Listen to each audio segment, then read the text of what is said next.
कितलो बरो फुल्ला न्हू गुलमोहर. हे एकूच फूल अशें कितें आसा ही पाकळी.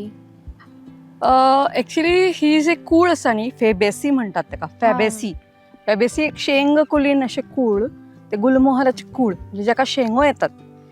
सो त्या कुळाचं एक वैशिष्ट्य म्हणजे त्याची जी एक पाकळी असता पळय ती वेगळी असता, जेणेकरून जे इन्सेक्ट्स असतात ते अट्रॅक्ट जाता, जावं बर्ड्स असतात ते अट्रॅक्ट जाता ह्या पाकळी खातीर. हो, म्हणजे पॉलिनेशन जाता आणि हाका शेंगो येतात व्हडले. हय जाणा. फ्लेम ऑफ द फॉरेस्ट म्हणजे तुका खबर आसा न्ही, फ्लेम ऑफ द फॉरेस्ट म्हणल्यार ऍक्च्युली आमी पळस म्हणटा, पूण हेकाय फ्लेम फ्लावर्स म्हणटात. कारण तो गरमेच्या दिसांनी निळेच आकाश आणि त्याच्या बॅकग्राउंडाचेर तो एक ऑरेंज.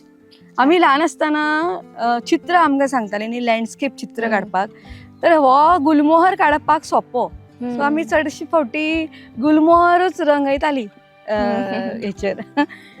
आणि डेलोनिक्स रिजिया अशें तेचें एक नांव आसा, सायंटिफीक नांव जें आसा. पण तुका खबर आसा गुलमोहर हांगा इतलो मेळटा न्ही, तेचें ओरिजीन खंय? Madagascar. It is found in Madagascar. म्हणजे तेचे जे वायल्ड प्लांट आसा ते मदागास्करान मेळटा. वायल्डान आतां ऑलमोस्ट एक्सटिंक्ट जावपाक पावला, पूण as a avenue tree almost 20व्या शतकान ब्रिटिशांनी तो सगळी कडेन व्हेलो वृक्ष, आणि तो एव्हेन्यू म्हणून ताका झाडां म्हणजे शेड दिवपी अशें म्हणून ताका लायतात. पूण कशें आसा की तेचें लाकूड आसता तशें मऊ आसता, अशें खूब घट्ट अशें नासता, आणि खूब सुंदर अशी फुलां. आणि जर तुवें तेची रचना पळयली जाल्यार ती मोरा भशेन दिसता. हय सारकें. सो गुल मोर, गुल म्हणजे फूल आणि मोर म्हणजे मोरा सारखे दिसपी, म्हणून तेचें नांव गुलमोर. आणि आमी तेका मागीर गुलमोहर अशें खूब. आणि गोंयान ताका शंकरूय म्हणटात. शंकराची जी फुलां असतात न्ही, जी आमी देवाक व्हांवतात, एक्चुअली तेची आनी तेची फॅमिली एकूच. सो तो बारीक शंकर आणि हो व्हडलो शंकर.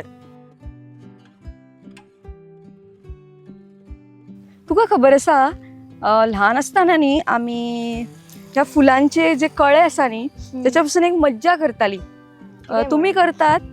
कितें म्हणून ते?